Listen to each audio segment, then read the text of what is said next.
Yo guys, welcome back to a brand new reaction. Today we're going to be reacting to the game theory FNAF Ultimate Timeline. Um, so yeah. Let's not waste any time and get straight into the reaction. Today we end the torment. 19 books, 11 games, 8 whole Damn. years, all leading to this Well, moment. The 10 ultimate now, but FNAF yeah. timeline is finally complete. The pieces are in place for us. Now all we have to do is put this story of tragedy, jealousy, and loss back together. Hello, Internet! Welcome to Game Theory, the show that feels like a kid revealing the class project that he's been working on all year. Except here, it's the class project that I've been working on for the past decade of my life. This one is big, my friends, and I gotta admit, kinda nervous. I haven't attempted a timeline video on this franchise since 2018. Back in the days when Mike was the crying child, Afton coming back was actually a surprise, and Fazgoo wasn't a phrase I'd ever thought I'd have to utter. But since the last time I did something like this, I guess I still played FNAF at the time. Had 3 more massive games, a YouTube death channel and at the revival of the FNAF movie, and more robot kids than you can shake a staff bot at. It is exhausting trying to keep track of this whole franchise, which honestly is why I'm here today. The lore at this point is complicated. It is full of... I'm pretty sure I've said it before, but I'll say it again. I have been playing FNAF ever since I was 9 years old. And theories, so to hopefully make it a little easier for everyone and to give us all a baseline to talk about this franchise moving forward into the future, it's time to reveal my current working FNAF timeline. But just before I do, I just want to explain a couple of things. First, this timeline is massive. Seriously, it is huge. This thing towers over any video project we have ever done on the channel. But when you look at the totality of this franchise, the story of FNAF really boils down to the story of one man, William Afton. His successes, his failures, his rise to becoming co-owner of one of the most successful restaurant franchises in the world, and his eventual fall to the monsters he helped to create, only to then be reborn in a new digital form later. That's why I've decided to split this timeline into 3 main chunks. The foundation of Freddys, how the business started and how it came into being, the Afton era, William's decades-long murder spree, and post-Purple Guy. Basically modern FNAF, everything that happens after the pizzeria simulator fire. And because there are lots of new big revelations in this thing that seemingly come out of nowhere, as well as just points I want to talk about further, I decided to dedicate 1 episode to each chunk. I originally wanted it to be one seamless, continuous video, but it just felt incomplete without some sort of explanation at the end of each one. Once this whole thing's done, I promise I'm gonna merge all the narrative bits into one massive video so you can just skip my explanations. But for now, this just felt like the best, most satisfying, most complete way to do this. That being said, this is still about the story. The broad good job on keeping franchise. Your promises. So in order to make sure that you guys know that I'm not just pulling answers out of thin air, not only am I discussing some of the more controversial bits at the end of each chunk, we're also putting in a handy little graphic in the bottom left-hand corner of the screen, which will show thumbnails, video titles, books, and any other citations that we need throughout the video. So if you wish to understand that specific statement in more detail, you know exactly where we've taken it from. That way you can look into those details for yourself. So sit back, grab some popcorn, or your pitchforks if you're the type to get upset when I say something controversial, and make sure that you subscribe, since this is going to be a video that you're going to want to come back to a few times in order to fully dissect. Without any more waiting, I present to you the story of a loving, obsessive father who slowly descended into madness, and along the way discovered the secret to eternal life. Chapter 1, the foundations of Our story Freddys. begins not in the 1980s, or even in the 1970s, but all the way back in the 1930s. It was the throes of the Great Depression, and people were in desperate need of cheap entertainment, especially in Utah, one of the states hit hardest, 4th highest unemployment in the nation, and full of transients. People looking for work in Salt Lake, finding none, and ultimately moving on to find their fortunes out in California. People were tired and they were hungry, but as they traveled, there was one thing that could lift their spirits: a simple roadside attraction called Fredbear's Singin' Show. The ads were plastered all over town, featuring an animated bear drawn in the popular pie-eyed cartoon style for characters at the time. He resembled cartoons like Mickey Mouse, Felix the Cat, Betty Boop. It immediately said that this, Fredbear's, was a place where you could bring the family. And the price? Honestly, couldn't be beat. For 50 cents, you could get food and entertainment as you watched the local trained real-life dancing bear perform on stage. Normally, you only got to see dancing bears at large traveling circuses like Barnum and Bailey, where the tickets would go for about $1. That's $1 without food. But this was a smaller show. Like like the type from the Von brothers or the Robbins brothers, where tickets would sell for just a mere 50 cents. Watching that bear do tricks now on stage prices brought a have glimmer of skied joy at high. a time when so much was wrong with the world. The simple show would go on for years, bringing happiness to hundreds of travelers passing through looking for a quick meal. But it left a permanent impression on one little boy, capturing his imagination in a way that nothing else had. Afton? One little boy named Billy. That was his nickname at least, but his parents liked to call him William. William okay. Afton. The bear could dance. It could sing. For decades, William dreamed of recreating that moment of bringing a musical bear to life, but how? William was smart, without a doubt, and he had a keen mind for business, but he wasn't the most creative. How do you make his models where the arms would just hang limply by their sides? Finally, with a simple mascot suit, he would be able to realize his childhood dream. He would be able to bring Fredbear to life. To appeal to the kids, and for copyright reasons, he changed Fredbear from a realistic brown animal to a cartoonish yellow bear with a purple hat and bow tie. But feeling like one character wasn't enough, he added another friend, a yellow rabbit with a purple vest and matching tie named Bonnie the Bunny. While Fredbear was certainly his first love, Bonnie was extra special because that was his. It was an original character that Bonnie, he had created from scratch. And I do mean scratch. William's hand-sewn costumes were rough, with seams and stitches visibly showing, but it was the best that he could do. And you know what? It was just enough. Bonnie and Fredbear would perform on stage to small but enthusiastic crowds. Finally, he was able to deliver fantasy and fun to all the kids, delighting and inspiring them in the exact way that he had been delighted and inspired so many years ago. And things could have ended there. That could have been the end to his story. It could have been perfect had it not been for one thing. Other people saw the success of his idea and they wanted in. Enter Chica's Party World, a rival restaurant starring performing animal characters. His idea, except they did it better. William may have been the first, but obviously he wasn't the best. It hurt the prideful William Afton to admit it, but this restaurant was able to do the thing that he always wanted to do, make the animals actually come to life. All of the performers in this restaurant were robots, simple metal skeletons that were powered by battery packs, but all of them able to freely turn and talk and dance on their own, no human required. It was like magic that came from the mind of a brilliant creator named Henry Emily. This Henry Emily, in some small way, had been able to harness the power of life itself. Afton admired him. He was jealous, to be sure, but he also looked upon this man with awe. Off to one side of Chica's Party World was a small cabaret stage featuring an elephant magician. On the other, a hippo known to ramble on and on. That one was more of a joke for the parents. But it was the main stage that was for the kids. A rocking band of characters featuring a yellow chicken thing with a southern drawl named Chica, backed by a band of other country-themed characters. But it was the main stage that was for the kids. A rocking band of characters featuring a yellow chicken... Better note, whether Chica was an original stage performer, however undamaged, render doesn't exist. Okay. Thing with a southern drawl named Chica, backed by a band of other country-themed characters, including a pig with a banjo, an upbeat frog from the local swimming hole, and a brown bear with a heavy southern accent. Wait, a bear? But bears were his animals. Why not a cow or a horse? Something to fit the country theme a bit better. Why'd it have to be a bear? And adding insult to injury, they had the nerve to call this thing Ned Bear, a direct copy of his own Fredbear. Whoops, that's gonna leave a mark. No, that was not okay. Afton's jealous admiration turned to hardened bitterness. A bitterness that would only grow over the next couple of years as families continued to choose Chica's Party World over Fredbear's. William just couldn't compete with the appeal of the robots. Eventually, his restaurant would go bankrupt, only to get bailed out by, of course, Henry Emily. Another insult, another humiliation that William wouldn't soon forget.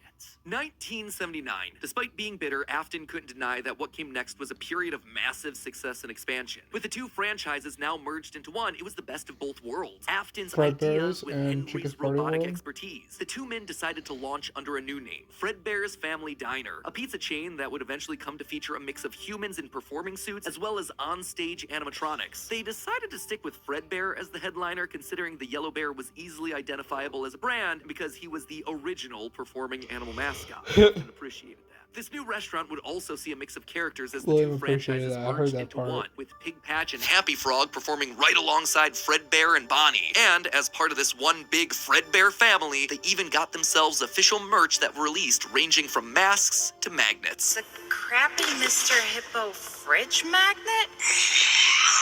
sorry, Gregory. That said, not all the characters were winners. The reception to some characters was just mediocre. So they faded away into the dumpster, Oh, storage damn. units, and retro budget tech Damn, stores of okay. lost nostalgia, waiting for their chance to step back into the limelight if and when a headliner went out of commission. Others, though, would fare much better, like a new Pirate Fox, as well as a blue guitar-playing variant of the yellow Bonnie Bunny. Ultimately, the franchise would get so big, it would spawn its own cartoon show, Fredbear and Friends. Business was booming. In the end, Fredbear and Bonnie's popularity would be Chef so strong freaking that they would be Chang? able to support the Fredbear's Family Diner franchise all on their own, while also spinning off a new sister location dedicated to their friends. In 1983, Freddy Fazbear's Pizza launched, giving a dedicated home to all this new supporting cast of characters. Chica the Chicken, Bonnie the Blue Bunny, Foxy the Pirate, and of course the headliner, a brown Freddy Fazbear. Business was good, and Afton was happy, mostly. It did bother him that the one original character that he created, the one that he himself played, Golden Bonnie, got passed over for inclusion in that cartoon show. The only character in the roster of regulars to get ignored for the show, but other than that, things were going smoothly. He had himself a wife, 2 sons, a daughter, he had a thriving business, and best of all, he was able to learn the craft of robotics from the man that he both loved and hated, Henry. Together, they were constantly pushing the limits of what these characters could do. Because it was quick and easy, new characters introduced into the roster would be given a simple hand-sewn suit with 5 fingers that any performer could wear. Eventually, Henry would design one of his signature animatronics for that character, utilizing a divided mouth with either a hinged or sliding jaw design. This was the first generation of animatronics. But why stop there? Afton had big ideas. What if the animatronics weren't just locked to the stage, but could freely roam the restaurant and interact with the kids? What if his mascot suits could become animatronics? What if you could use more than just rigid metallic skeletons? Why not experiment with tubes and wires that would give the animatronics fluidity and flexibility while still providing structure? That The thing away possibilities for from this me. technology were endless. Afton fell in love with robotics. He had started with a dream of bringing one simple singing bear to life, but with robots, he had stumbled across the tools that gave him the ability to control life itself. And thanks to Henry, he was practically speedrunning his way to an engineering degree. And while William wouldn't admit it out loud, one other thing that kept pushing him forward was the desire to beat his former rival, to prove himself smarter and more capable, to surpass the man who everyone else considered to be a visionary genius. But pride cometh before the fall, and tragedy was about to strike. Okay, so that brings us to the end of part 1 of the story. That said, at the end of each of these chunks, I want to break down some of the logical leaps that I made, since the more narrative format doesn't give me much of a chance to justify a lot of the big decisions. And admittedly, there are some large leaps in here. Let's just start off with Fredbear's Singing Show, shall we? We know, based on the retro poster that was hidden in Security Breach, that at least at one point, Fredbear was an actual bear. And like I called out in that narrative segment, dancing bear shows were a real form of entertainment. The only problem is that, timing-wise, none of our main characters would be the people in charge of that business in the 30s and a series of pizza restaurants in the 80s without him just being extremely old. Best case scenario, if Afton's running the singing show when he's 18, that still puts him at nearly 70 when the first pizzeria opens and his murder spree begins. That just doesn't make a lot of logical sense, because he doesn't become immortal until his first death in Springtrap. That's why I suspect that Fredbear's Singing Show was either a family business that Afton then carried on to a new generation, or something that he saw as a kid and just wanted to recreate when he grew up. The Fredbear Singing Show thing also starts laying the groundwork for some of the core elements of the story. That Freddys was a place of fantasy and fun, and that Afton, despite eventually falling to become the heartless serial killer and mad scientist that we know him as, began as someone with good intentions and a love of entertaining kids. He wanted to bring things to life from the very beginning, a theme that recurs a lot for him throughout the rest of the franchise. Next up, let's talk about those mascot costumes. One thing that I keep going back to is the design of Glitch Trap. It's a handcrafted suit. You can see the seams and everything. It even has 5 fingers for the performer's hands. It is very much not a Springtrap suit. This is something much more rudimentary. It came at a time before animatronics were a part of the story. That's why I suspect that it was actually the first, predating literally everything. It's also a suit that is very personal to Afton. He put his digital consciousness in that form. It's his personal avatar. It's the way that he sees himself. There's also a whole separate discussion to be had here about the habits and rituals of serial killers. So the fact that he's choosing to lure kids and kill them in this particular suit actually says a lot about his emotional attachment to it. So while Fredbear seems to have started as someone else's creation, Golden Bonnie was uniquely Williams, giving him a personal connection. And that's not all. Makes sense. In this whole Makes franchise, sense. only So one what, set he of characters killed have those kids themselves inside of it- 5 inside that fingers, the suit. Nightmares. Even Golden Freddy, Fredbear, was a 5-fingered wearable suit at one point in the story, as we see in this shot from the graphic novel. Yeah, I saw Before that he, before. like everyone else, In was the turned graphic into an novels, yeah. animatronic. This seems to imply that all of the main characters had similar wearable mascot outfits at least at one point in time, and that whoever is having the FNAF 4 nightmares, if they even are nightmares, something that we'll touch on in part 2, saw those mascot suits specifically. Lastly, we have to talk about the elephant in the room. The literal elephant, Orville Elephant, as well as the rest of the mediocre melodies. For a while now, I've suspected that the mediocre melodies played a much more important role in the story than just being a bunch more animatronics to fill out the roster. Especially Ned Bear, which is just so suspiciously close to Fred Bear. And yet, there are 2 key details that we're gonna have to justify with any mediocre melodies mention. One, they're very rudimentary with external battery packs, implying that they come very early in the timeline. And 2, we know that at minimum, Mr. Hippo does eventually become an official member of the extended Freddyverse. But if these things are supposed to be cheap, That's generic true. ripoffs, why would you be Pretty sure trying that's to over rip in the off docs yourself? ending a You security wouldn't. breach, You would be right? stealing someone else's ideas. So Unless if I'm Afton wrong. created Fredbear, there would have to be some rival franchise. The only other person who would likely be ripping him off, Henry. We've talked extensively about how the mediocre melodies are clearly Henry's design aesthetic, so it just has to be him. I don't think Henry's doing this maliciously. He doesn't strike me as the type. He was likely building the robots at the orders of someone else that was running a rival restaurant franchise. But that's enough motivation to start Afton down a path of jealous rivalry, but also begrudging admiration. As the Freddy Files Ultimate Edition says, it's important to revisit the beginning of Henry and William's relationship, so here you go. I think this is where it begins. Also, this is future Matt Pat here coming back to add this one in. Seems like the recently released character encyclopedia has backed up all of this speculation. I've had this timeline written for about a month now, but I've also been holding off a bit to see what wrenches this character encyclopedia might throw into it. And on this particular point, I gotta say, it seems like we might actually have nailed it. They actively call out the suspicious similarities to the main Fredbear crew. Quote from one of the pages: Ned Bear looks like an imitation, altered just enough to avoid copyright issues. I don't know about you, but that seems to imply that we were right on the money. Knowing all of this, at one point the franchises had to have merged. That's really the only way that you get Mr. Hippo from the rival franchise as part of the Fazbear crew. This also mirrors a lot of what happened in the real-life history of Chuck E. Cheese, Yeah, with 2 if you guys rival don't know, restaurants, each with their own casts of characters. like years ago,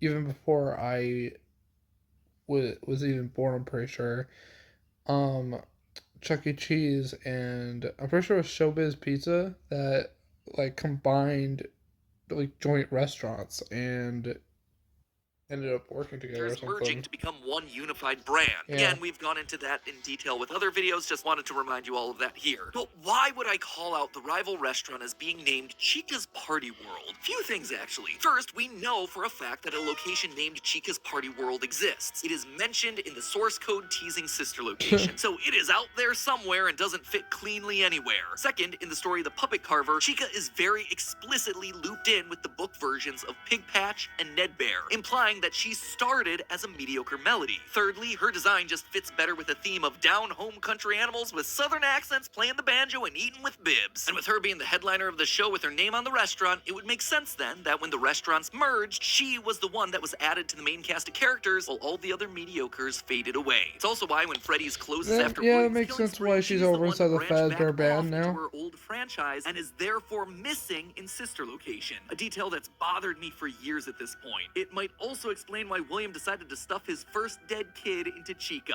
That one was Henry's creation, not his. Is all of this a big leap? Yeah. Is it connecting a lot of dots that are very spread out across the franchise that I've been holding on in the back of my mind for years? Absolutely. But I think it makes sense. It also serves as a clean answer to a lot of the random threads that Scott's been leaving dangling for years. So with all of that in mind, my friends, we can close the book on the foundation of Freddy's. And don't worry, next week I'll be back to give you arguably one of the most confusing parts of the this entire timeline situation. Part 2, the Afton era. I promise, it will actually be next week this time. No more waiting around. I am just as eager to get this one out the door as you are to watch it. I promise. You know what else I promise? I promise that we'll actually get to talking about the games. I would have liked to have talked about them in this episode, but there just isn't that much in the games that helps us depict anything pre-Family Diner. Although, let's be honest, this franchise has never been just about the games anyway. Even back in the early days of FNAF, we were decoding images and source code that Scott fed us through the website. The modern day books and the clues that we get from those things, now they're just modern extensions of that. All of it is crucial to understanding this franchise and its lore. Unless, of course, Steel Wool finally gets around to making that Fredbear's Family Diner game they want to make so badly. I've always would love to do is get kind of back to,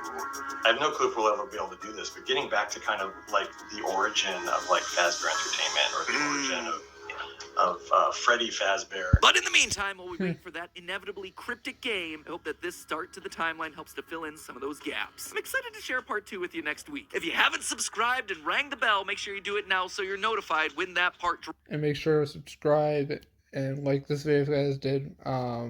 I'll leave the link down to the game theorist inside the description down below, as always. So, and yeah, I'll see you guys in next video and or live stream. Peace.